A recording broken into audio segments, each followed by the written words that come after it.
Annihilation, which is the new sci-fi thriller from Alex Garland, based on a novel by Jeff Vandermeer. Alex Garland, of course, wrote The Beach, and then he worked with Danny Boyle on screenplays for movies like 28 Days Later and Sunshine, which I still think is the great underrated Danny Boyle film. Directed Ex Machina, and did Alicia...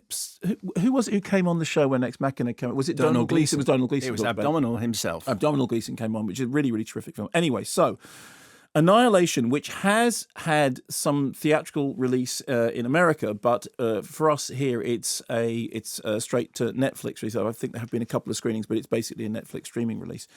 So the story is something called the Shimmer has descended on Earth, which is like a growing, weird, shimmering presence into which several operatives have been sent never to return. Natalie Portman is a scientist and soldier who is being debriefed about returning from a mission. Her husband, played by Oscar Isaac, went missing in action on a secret mission. She thought he was gone. She thought he was dead. And then he returned trance-like and dazed. Here's a clip. No one knew anything about your unit. I contacted everyone I could. The other partners knew just as little as me. Pakistan again? I don't know where it was or what it was. How is that possible? You must be able to tell me something. You vanished off the face of the earth for 12 months. I deserve a better explanation than no explanation. Doesn't matter.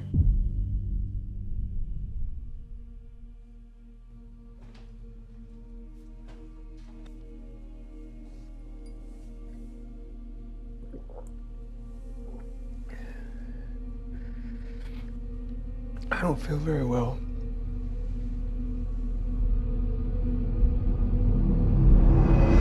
And indeed he isn't, and so partly driven by a desire to save him, she volunteers to become one of a group of women who are sent into the Shimmer after all these other groups have gone in and not come back, to attempt to get to the source of it and to find out what it is. Once they get into the Shimmer, once they walk into this sort of strange shimmering area, the film initially becomes a little bit like the Blair Witch Project. They lose all sense of time, all sense of place. Compasses don't work. They don't know where they are. They don't know where they've been. They don't know where they're going. The only thing to do is to keep going forward, because that's the only possible way of getting out. And on their journey, they start meeting strange mutations, which range from, on the one hand, bizarrely beautiful mutated flowers and plant growth to beasties that appear to have sort of, found their way out of a horror movie. The film was made for theatrical release. Alex Garland himself said, "We made the film for cinema. I've got no problem with small screen at all." He talks about Handmaid's Tale being important. But if you're doing that, if you make it for that medium, you think in those terms.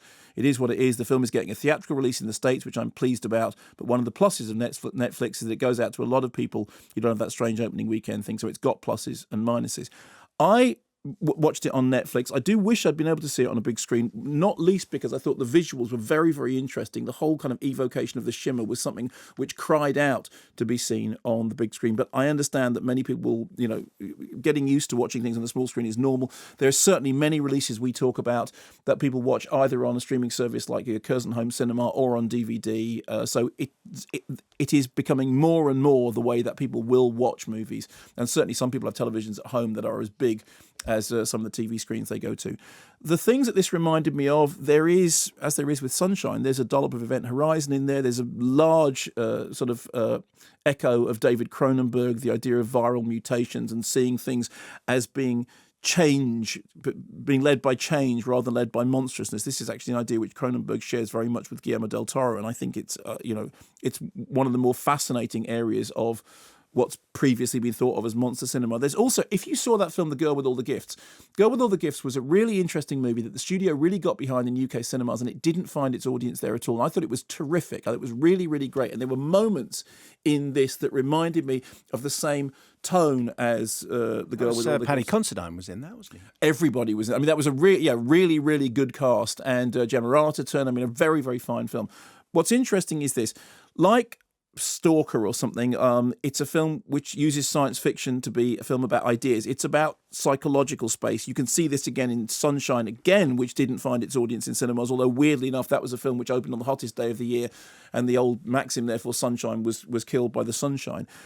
It is a movie which takes science fiction as a genre in which you can play with big ideas, in which you can be philosophical, in which you can be adventurous, in which you don't have to tie up all the ends of the plot, in which you can take risks. And I would always rather see people take risks than play it safely. And I think that what Alex Garland does here is he does take a certain number of risks. At times, the story risks falling into foolishness, but I have no problem with that at all, because it does so with conviction and it does so with a degree of wit. It's got a terrific cast. I mean, people like Jennifer Jason Leigh and Gina Rodriguez, who are absolutely terrific. The cast is led by Natalie Portman, who I think is a very fine actor and who does really well and is clearly enjoying being in this movie. If you look at the stuff that Netflix have funded in the past, movies like Okja, I mean, the fact is, who else would have funded Okja? Who else would have given Bong Joon-ho the money to make a movie about a mutated pig and its friendship with a young girl? Who else would have backed